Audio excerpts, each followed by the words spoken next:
네, 강정수 박사 모시고요. 뭐 테슬라 이야기 그리고 중국 전기차의 공세 이야기 나눠보도록 하겠습니다. 어서 오세요. 안녕하세요. 안녕하세요. 네. 중국 전기차 공세가 심각한 거 아닙니까? 그 몇 번 비아디 얘기해 주셨는데 네. 지금 한국에도 출시가 됐어요. 지금 비아디가 현재로 지금도 그때 테슬라 추월했을 때 한번 말씀 주셨는데 지금도 계속 1위를 유지를 하고 있나요? 어떤 상태인가요? 사실은 비아디는 전기차만 생산하는 것이 아니라 플러그인 하이브리드라든지 하이브리드 생산하고 있기 때문에 이것 총량에서 테슬라를 앞섰던 것이지 순수 전기차만으로는 이번 3분기 때 테슬라를 앞섰던 것은 아닙니다. 근데 이제 비아디 같은 경우에는 정말 파상 공세인데 사실은 여러분들이 예를 들자면 지난 3년 만에 이 비아디의 생산량 자체가 대단히 3배 정도로 100만 대에서 한 300만 대로 증가를 했는데요. 비아디만 보셔봐서는 안 되는 거고요.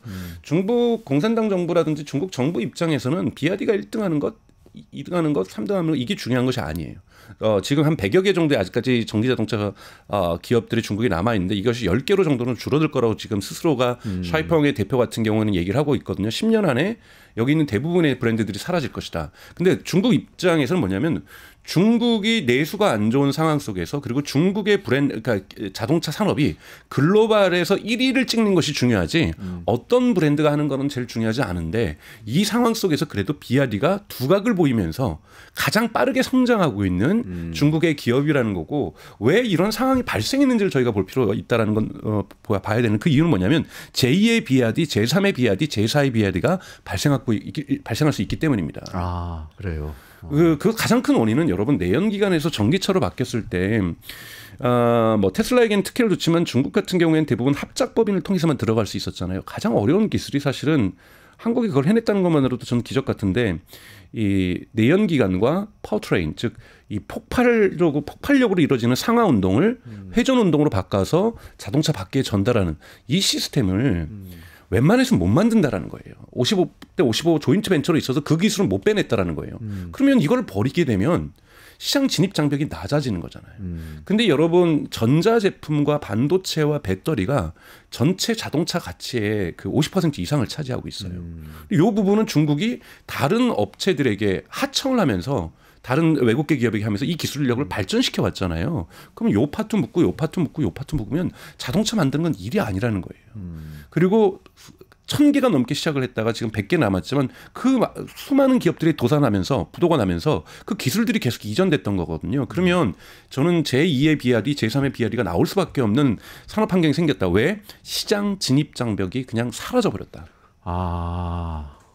그거는 우리가 생각하지도 못했던 새로운 패러다임이 저는 생기고 있다는 거고 그건 조금 더 말씀드리려고 했던 폭스콘 같은 사례라고 볼 수가 있는 거고요. 그래서 이제는 자동차 산업 자체가 완전히 새로운 국면으로 저는 들어가고 있다라고 보고 있고 이런 국면에 대한 대응들을 하지 못할 경우에 여러분들 현대기아차가 저는 잘했으면 좋겠다고 저는 생각해요. 수출을 많이 했으면 좋겠다고 생각하는데 지금 대단히 미국에 수출을 많이 하고 있고 현대기아차 역사에서 이렇게까지 성장한 적이 없었는데 이 성장이 그렇게 오래 안 갈 수도 있다. 네. 산업 질서 재편이 대단히 빠르게 진행될 수 있다라고 좀 말씀을 좀 드리고 싶어요. 그럼 지금 말씀하신 그 질서에서 현대기아차나 테슬라 같은 기존의 이 전기차 기업들은 어떤 방식으로 지금 대응을 하고 있어요? 그러니까 테슬라 같은 경우에나 비아디 같은 경우에 가장 큰 특징은 여러분 버티컬 인테그레이션이라고 하는데 수직 통합이라고 하는데요. 자동차의 역사를 보면 가장 큰 거는 물론 메르세데스 벤츠가 처음으로 자동차를 만들고 있었고 뭐 디젤이라는 사람이 자동차 만들고 포르쉐가 만들고 있었지만 독일이 그런 역사를 자랑하지만 대량 생산한 거는 헨리 포드라는 자동차 회사를 만들고 거기서 모델 T를 처음으로 그렇죠. 1907년에 8년에 만들면서 대량 생산이 이루어진 거거든요. 여기에 처음으로 도입됐던 게 컨베이어 벨트 시스템. 맞아요. 네, 컨베이어 벨트 시스템을 처음으로 공장에 도입하면서 대량 생산 체계를 가지면서 자동차가 대중화의 시대를 만들게 되거든요. 그때 포드 자동차의 공장에 보면은 철강 공장도 있었고요. 고무 공장도 있었고 유리 공장도 있었어요. 다 갖고 있었네요. 왜 그러냐면 자동차를 처음 만드는데 자동차에 들어갈 유리를 어디가 납품하며 누가 타이어를 만들어주며 자동차에 들어갈 셀을 누가 만들겠어요. 다 스스로 만들었던 거예요. 이런 것을 전문 용어로 생산의 깊이라고 해서 프로덕션 뎁스라 그래요. 이게 100%였어요. 100%를 자기가 했던 거예요. 근데 자동차 산업의 역사는 이 100이 계속해서 줄어듭니다. 이걸 결정적으로 줄이게 만들었던 것이 토요타예요. 토요타가 여러분 1970년대 80년대 린 프로덕션이라는 걸 쓰면서 얇은 프로덕션인 걸 하면서 왜 우리가 다 만드냐. 오히려 브레이크 시스템은 브레이크만 잘 만드는 회사가 만들고 타이어는 타이어 잘 만드는 회사가 만들고 의자는 의자 잘 만드는 회사가 만들고 유리는 유리 잘 만드는 회사가 만들어서 그 업체들이 규모의 경제로 토요타 것만 하는 것이 아니라 혼다도 하고 독일 자동차도 하고 한국 자동차 하면은 여기도 규모의 경제가 만들어지니 네. 훨씬 더 저가로 동일한 제품을 만들고 네. 여기에서 이익을 많이 내다 보면은 R&D도 많이 하면서 품질도 좋아질 거니 네. 우리는 이들하고 중요한 협력 파트너만 맺으면 된다. 이것이 토요타가 만들어냈던 토요타 생산 방식이라는 거죠. 이걸 겪으면서 생산의 깊이는 계속해서 낮아집니다. 대단히 낮아지고 현대 같은 경우에도 대단히 애매한 구조로 또 이제 순환 출자 구조도 있고 그러다 보니까 현대 모비스라는 기업에서 사실은 또 핵심 부품을 또 현대자동차에 납품하는 구조. 네네. 그리고 현대 모비스를 흔히 말하는 이 회장 일가에서 장악하고 있는 모비스를 통해서 현대차와 기아차를 지금 장악하고 있는 이런 형태로 구성이 됐던 거잖아요. 그런데 이것도 뭐냐면 내연 기관이 영원할 거라는 구조 속에서 짜왔던 거죠. 네. 근데 현대 모비스 같은 경우에는 이제 내연 기관에서는 중요한 역할을 못 하게 되는 구조인데요. 전기차에서는. 네. 그래서 아직까지 현대차는 프로덕트 생산의 깊이가 지수가 낮습니다. 네. 이거를 거의 지금 75%까지 끌어올린 것이 테슬라고요. 네. 그리고 테슬라는 이걸 계속해서 끌어올리겠다라는 거고 그런데 지금 비아디 같은 경우에는 일부 차량 오토3 같은 경우에는 95%예요. 그럼 모든 걸 다 자기가 만들기 시작하는 거죠. 이러면서 왜냐하면 그래도 될 정도로 부품의 많은 부분이 사라졌어요.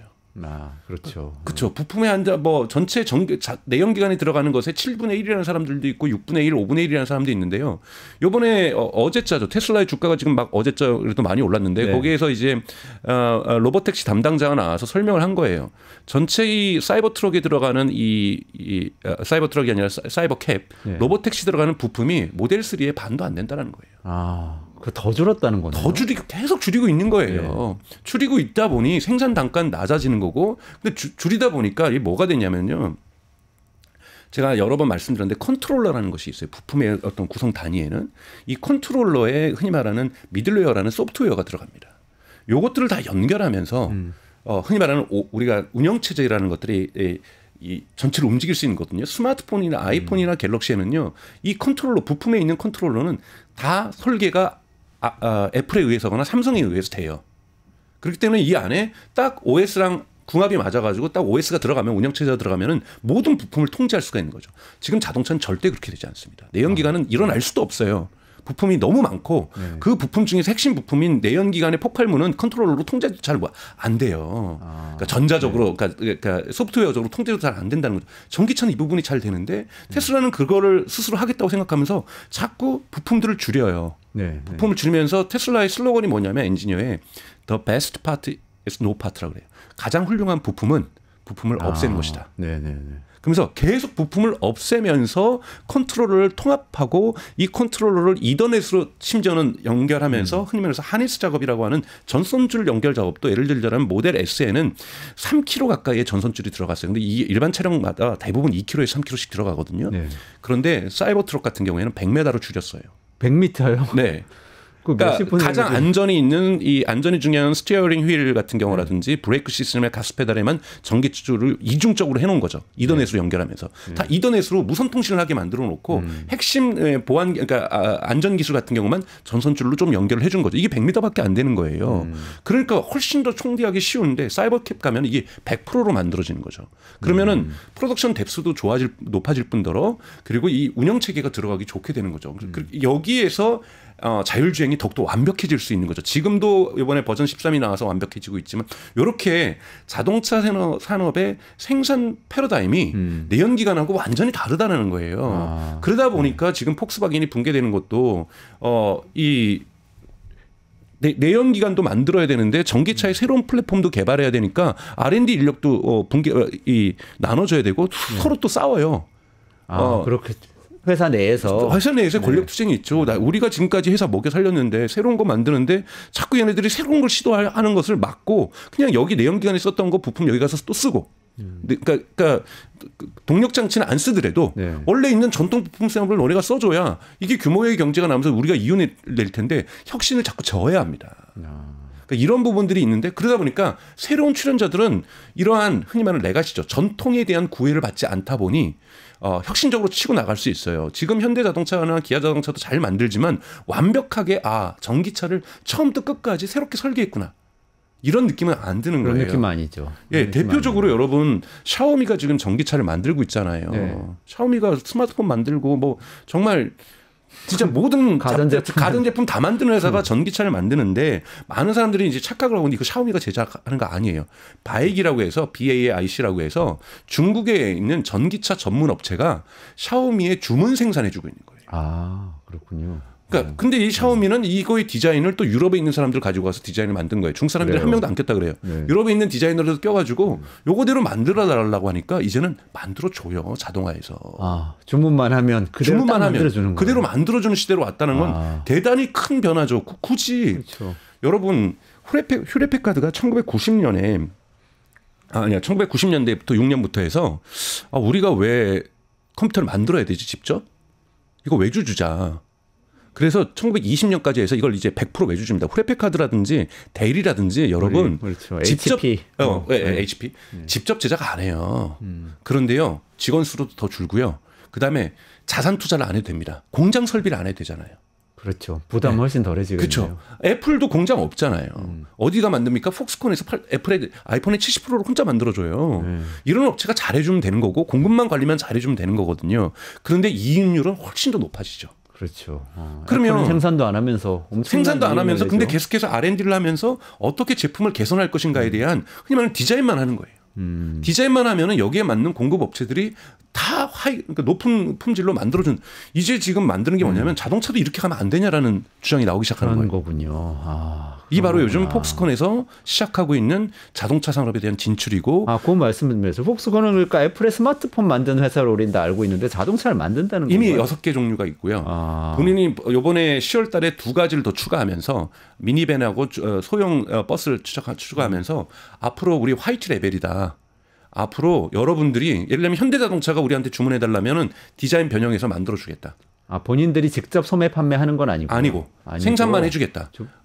기아차가 주문하면 만들어 주겠다. 비아디가 만들어서 주문해 주겠다. 그래서 이번에 미국으로 입성을 합니다. 왜냐하면 폭스콘은 중국의 공장도 있지만 세계 곳곳에 공장이 있잖아요. 어느 기업입니까? 타이완 기업이에요. 그래서 뭐라고 얘기했냐면 TSMC 다음에 제조는 폭스콘이 잘한다는 평가를 받고 있어요. 그래서 폭스콘이 지금 자동차 산업의 패러다임을 바꾸겠다라는 거예요. 이제 왜 포드한테 가서 그러는 거예요? 포드가 왜 이거 다 만드세요? 왜 크라이슬러가 스텔란티스가 다 만드세요? 왜 닛산이 다 만드세요? 왜 토요타가 우리가 만들어 줄게요. 우리가 그 대신 여러 가지 플랫폼을 만들어 줄게요. 여기에 벌써 마이크로소프트도 투자하고 있고요. 네. 다양한 빅테크들이 투자하기 시작하고 있는 거예요. 그러면 훨씬 더 이들이 전문화돼서 생산의 깊이를 이쪽에서 뭐 100%로 가져가든 60%로 가져가든 50%로 가져가든 알아서 하는 거고 하이 퀄러티 가장 품질 좋은 전기차만 만들어주면 되는데 이게 왜 가능해졌냐? 진입 장벽이 낮아져서 그렇다는 거예요. 근데 스마트폰하고 전기차하고 뭔가 거리가 있는 기기 같은데 비슷한가 보죠. 그러니까 박스콘도 제 기억이 맞는지 모르겠지만 원래는 애플에서 애플카 지금은 접었지만 한다고 하니까 그거 만들려고 했다고 맞아요. 들었었는데 그 시작은 그렇게 했지만 왜 우리가 애플카만 만드냐? 우리가 왜 다양한 것들 만들어줄 수 있고 폭스콘이 여러분 아이폰만 만드는 것이 아니에요. 소니도 만들어 달라고 하고요. 델도 거기에다 뭐 만들어 달라고요. 스마트폰을요? 아니요. 일반 컴퓨터. 뭐 그다음에 플레이스테이션 뭐 이런 것들 다 폭스콘이 만들어줘요. 그냥 어떤 제조에 전문화된 기업이죠. 어떤 제조든 간에 우리가 제품은 제조를 해줄게 뭐 이런 기업이네요. 전자제품 제조. 그래서 뭘 얘기를 하냐면 우리가 뭐 조금 비유가 좀 그렇긴데 우리는 안드로이드 폰이 될 테니 삼성전자 안드로이드 폰도 갤럭시도 만들어줄 수 있고 샤오미 거도 만들어줄 수 있고 소니 안드로이드 폰도 만들어줄 수 있으니 우리에게 다 맡겨라는 거예요. 근데 이러한 패러다임의 변화까지는 한국에 계신 분들이 예측을 못 하시고 계시다라는 건데 전기차가 이제 비아디만 중국 기업만 우리에게 치고 들어오는 것이 아니라 타이완 기업이 근데 타이완 기업이긴 하지만 폭스콘의 공장을 어디다 둘든 지금 인도에다도 공장 짓고 있어요. 인도에다도 자동차 공장을 짓고 있는데 인도에서 만들어져서 전 세계에 팔린다든지 이러면 관세 장벽에서도 또 애매한 공간이 되고 지금 미국에도 공장 짓고 있어요. 자동차 공장을. 그러면 미국에서도 현지 생산 가능한 거고요. 그렇기 때문에 지금 이제 이 뭐라고 했냐면 전미 미국에 있는 전미 그 제조업 연맹에서는 사실 재앙적인 것, BYD도 재앙적이지만 폭스콘식의 접근 방식도 재앙적인 거고 산업이 자동차 산업이 근본적인 가장 큰 100년의 역사에 있어서 토요타의 도전보다 더 큰 가장 큰 도전을 받고 있다고 얘기를 하는 거예요. 왜? 이제 차량의 가격도 내연기관보다 저렴한 것들이 품질도 좋으면서 치고 들어오고 있다는 거죠. 그럼 폭스콘에서 자체 모델 내놨다는 거 있잖아요. 모델 D인가요? 모델 T, 모델 C도 있어요. 그것들을 미는 건 아니고. 그렇죠. 그거는 파운드리 지금 반도체에서 파운드리 TSMC 하는 것처럼 똑같은 수주 거예요. 받아서 파운드리죠. 그러니까 거예요. 지금 일종의 그거를 테스트해보고 사람들한테 보여주기 위해서 지금 타이완에서 작동되고 있는 버스들이 전기 버스들이라든지 모델 C라고 해가지고 타이완에 있는 자동차 회사랑 합작 회사를 만들어서 우선은 보여주고 있는데 잘 팔리고 있어요. SUV도 있고. 네네네. 그러다 보니까 근데 우리가 디자인 껍데기는 다양하게 바꿀 수 있다. 플랫폼은 모빌리티 인 하모니라고 해서 MIH라고 하는 전기차 플랫폼들을 만들었어요. 네.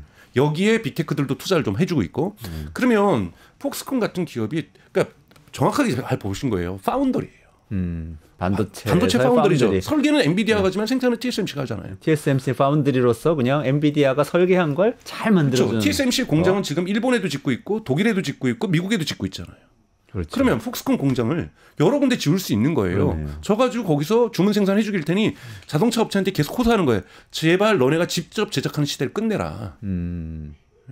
그러면은 예를 들어서 트럼프 시대에 지금 어떻게 갈지 잘 가늠은 안 되지만 만약에 바이든 때처럼 한다고 그러면은 공장을 어쨌든 많이 미국 내로 들어오게 하려고 할 텐데 그러면은 이런 팍스콘 같은 회사들은 미국에서 미국 전기 자동차 우리가 다 만들어 드릴게요. 그럼 GM에도 가서 장사하고 뭐 이런 식으로 그렇게 갈 수도 있는 거고 왜 근데 스텔란티스만 하겠어요? 새로운 스타트업이 할 수도 있죠. 그러네요. 미국같이 스타트업들 자동차 산업이 허가 산업이 아닌 곳이잖아요. 신고 산업이잖아요. 그러면 다양한 스타트업들이 그냥 폭스콘에서 우리의 디자인과 거기에 운영 체계를 뭘로 할 것인가? 운영 체계를 차라리 만들자. 정말 소프트웨어적으로 사고하게 되겠죠. 차라리 운영 체계는 우리 걸 집어넣자. 자율주행은 우리가 집어넣자. 웨이모가 대표적으로 지금 폭스콘하고 얘기를 하고 있어요. 로보택시는 웨이모 로보택시는 구글의 로보택시는 폭스콘으로 하겠다라는 거예요. 그래요? 네. 그러니까 이런 부분에서 지금 현대자동차도 협상 대상이지만 폭스콘은 확정됐거든요. 다 차세대로. 네. 그러니까 이런 부분에서도 아니 구글 같은 경우 자율주행 하는데 하고 그다음에 지금 영국에 있는 웨이브라든지 이런 자율주행 차량 만드는 것도 우리 폭스콘이랑 하겠다. 충분히 할 수가 있다라는 거고요. 폭스콘의 회장이 뭐라 그러냐면 우리는 테슬라 차량도 만들고 싶다 그래요. 테슬라 것도 만들어 드릴게요. 네, 뭐 이런 지금 얘기를 하고 만드셔야 돼요. 네. 이렇게까지 얘기할 정도로 지금 자동차 산업의 패러다임이 완전히 바뀌고 있어서 여러분 앞으로 5년, 16년 안에는 완전히 바뀔 거예요. 그리고 이렇게 접근하면요. 트럼프도 아니 제조 공장도 미국에 와서 하겠다 그러고 그리고 제품도 생산도 미국에서 하겠다 그러고 서플라이 부품들도 세계 각국에서 들어오고 소프트웨어는 미국 거고 이걸 반대할 이유가 뭐가 있어요. 그렇죠. 그러면 경쟁력이 내연기관도 있어지다 보면은 되게 파괴적으로 들어갈 거예요. 그럼 한국에도 폭스콘에 여러분 들어오시면 뭐 우리나라 좀 반중 정서 있긴 하지만 뭐 타이완 건데 어떻게 할 거예요, 여러분? 현대차, 기아차한테도 되게 큰 도전의 물결이 큰 위협이네요. 지금 도사리고 있는 거고 다가오고 있는 겁니다, 여러분. 그러면 마지막으로 여기에 대응을 하려면 어떻게 해야 되는지 좀 여쭤보고 싶은데요. 현대 기아차 같은 경우 지금까지 우리가 갖고 있는 자동차 산업에 대한 이미지는 이렇잖아요. 이거는 큰 공장을 지어놓고 많은 노동자들을 고용해서 열심히 이제 숙련공들이 잘 만들면서 많은 중소기업들한테 또 부품 하청을 주면서 우리 경제를 많은 일자리를 통해서 먹여 살리는 그런 산업이다. 이렇게 많이 인식이 되잖아요. 그렇죠. 사실은 이렇게 하면 노조도 반대하죠. 뭐 노조는 당연하게 아마 파업을 할 겁니다. 사실은. 이러한 것이 이제 산업의 패러다임이 바뀌면서 겪을 수밖에 없는 진통인 거고 그러면은 돈을 어디서 벌 것인가. 후레피카드는 그러면은 대부분 돈을 어디서 버나요? 판매와 새로운 제품에 대한 업그레이드와 버전을 갖다가 계속 높여내는 기획과 디자인은 아이디어는 R&D는 델과 후레피카드가 하면서 기업의 수익률을 높여가고 있는 거잖아요. 그런 식으로 사실은 패러다임이 이제 자동차도 바뀌는 걸 저는 받아들여야 된다라는 거예요. 받아들여야 된다. 네. 어쨌든 어떤 면에서는 현대기아차도 새로운 위기를 맞았네요. 네. 그렇다면 한국 정부 같은 경우에 산업 정책을 지금 같은 상황에서는 그런 산업 정책도 없겠지만 그것이 저는 가장 안타까운데 실제로 예를 들자면은 폭스콘한테 얘기할 수도 있는 거죠. 만약에 여기서 판매를 하려면 폭스콘 공장 한두 개는 한국에다 져라. 네. 그럼 여기에 현대기아차 예를 들면 모닝도 여러분 아시는 것처럼 기아의 모닝 기아가 만드는 거 아니잖아요. 어디가 만들어요? 다른 회사에서 납품 받아요. 아, 그렇군요. 그리고 기아의 차 자체를 그냥. 차 자체를 모닝은 기아가 만드는 게 아닙니다. 그런 방식을 선택할 수도 있죠. 이미 근데 그러한 거는 이제 기아가 직접 하기에는 너무 저가 차량이라고 하는 거죠. 그래서 모닝 같은 경우는 납품을 받는데 이것처럼 사실은 전기차 일부를 납품 받을 수도 있고 마을버스도 다 바꿔야 되고 지금 전기차로 바꿔야 될 게 한두 개가 아니거든요. 네. 그럼 이런 부분에서는 폭스콘의 차량을 선택할 수가 있는 거고 여기에 한국도 예를 들자면 자동차 산업을 우리가 삼성자동차 때문에 사실은 전후에서 그런 충격이 있긴 하지만 허가 산업이 아니라 이제는 신고 산업으로 네. 바꿔주면서 다양한 스타트업들이 등장할 수 있는 산업 구조를 짜주는 것도 저는 필요하다고 봐요. 그래서 마을버스는 폭스콘을 통해서 협업을 통해서 A라는 한국 기업이 네. 여기에서 서비스를 통해서 다양하게 만들어내고 그렇죠. 네. 이런 식의 어떤 새로운 신규 산업들을 만들어내면서 일자리를 창출하는 것, 경제 가치를 만들어내는 것 이런 식으로 산업 패러다임이 완전히 바뀌어야 된다고 저는 보고 있습니다. 예컨대 뭐 스타트업도 할 수 있고 뭐 네이버나 카카오나 그렇죠. 하늘과 컴퓨터 이런 회사들도 할 수 있겠네요. 그럼요. 소프트웨어 역량만 있으면. 샤오미도 하는데. 그러네. 못할 이유가 뭐가 있는데. 바이두도 저기 미국의 중국의 네이버처럼 검색 회사잖아요. 네. 근데 로보택시 회사 영업하잖아요. 구글도 하잖아요. 네. 왜 한국의 네이버하고 카카오는 못하고 왜 한국의 게임 회사는 못합니까? 열어줘야 된다는 거죠. NC소프트도 할 수 있고 넥슨도 그렇죠. 할 수 있는 거죠. 새로운 산업의 패러다임이 바꾸면 그들이 성장할 수 있는 소프트웨어적인 기술을 갖고 있는 곳에서 결합할 수 있게끔 만들어주고 산업의 새로운 돌파구와 성장의 돌파구를 마련해주지 않으면 이렇게 한번 IT 기업이 뭐 IT 강국이었다. 지금 저는 정부 관료들 중에서 IT 강국 이야기하는 사람들 아직도 있던데 그런 사람들 보면은 어느 시대에 살고 있나 싶어요.